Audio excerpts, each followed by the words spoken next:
Hello friends, हम जानेंगे दशावतार के बारे में। उसमें से पहला अवतार है मत्स्य अवतार। कल्पात के पूर्व एक पुण्य आत्मा राजा तप कर रहा था। राजा का नाम सत्यव्रत था। सत्यव्रत पुण्य आत्मा तो था ही, बड़े उदार हृदय का भी था।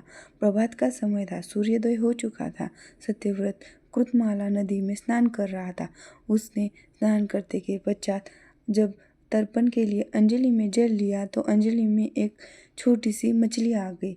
सत्यव्रत ने मछली को नदी में छोड़ दिया। मछली बोली, राजन, जल में बड़े बड़े जीव छोटे छोटे जीवों को मारकर खा जाते हैं।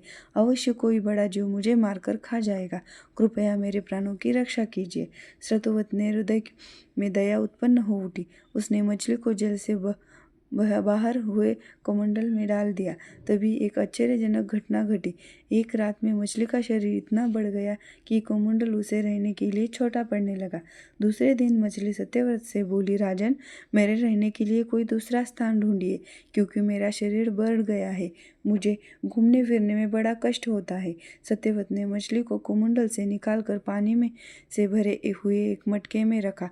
यह भी मछली का शरीर रात भर में ही मटके से इतना बड़ा हो गया कि मटका छोटा पड़ने लगा।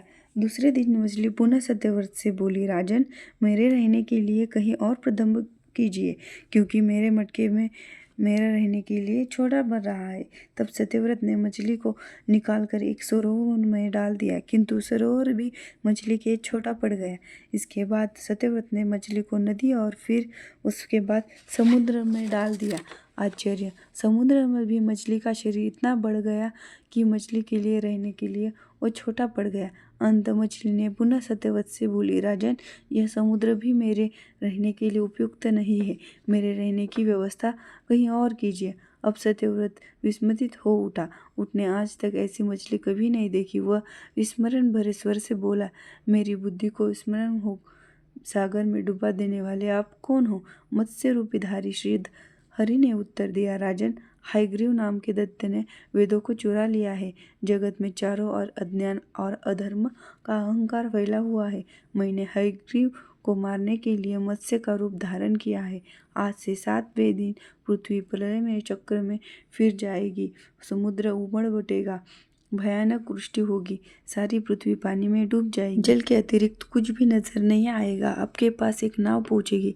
आप सभी अनाजों और औषधों के बीज लेकर सप्त ऋषियों के साथ उस नाव में बैठ जाइए। मैं उसी समय आपको पुनः दिख पाड़ूंगा और आपको आत्म तत्व का ज्ञान प्रदान करूंगा। सत्यव्रत उसी दिन से श्रीहरि का स्मरण करते हुए प्रलय की प्रतीक्षा करने लगे। 7वें दिन प्रलय का दृश्य उपस्थित हो उठा। समुद्र भी उमड़कर अपनी सीमाओं से बाहर बहने लगा। भयानक वृष्टि हो गई। थोड़ी ही देर में सारी पृथ्वी पर जल ही जल हो गया। संपूर्ण पृथ्वी जल से समा गई। तभी उसी समय एक नाव दिख पड़ी। सत्यव्रत सप्त ऋषियों के साथ उस नाव में बैठ गए। उन्होंने नाव के ऊपर संपूर्ण अनाजों और औषधों के बीज भी ले लिए।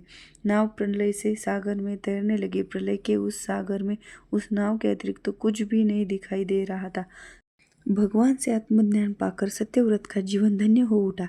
वे जीते जी जीवन मुक्त हो गए। प्रलय का प्रकोप शांत होने पर मत्स्य रूपी भगवान ने हयग्रीव की मार के उसके वेद छीन लिए। भगवान ने ब्रह्मा जी को पुनः वेद दे दिए। इस प्रकार भगवान ने मत्स्य रूप धारण करके वेदों का उद्धार तो किया, साथ ही संसार के प्राणियों का भी अमिट कल्याण कर दिया। इस तरह हमारे यह मत्स्य अवतार समाप्त होता है।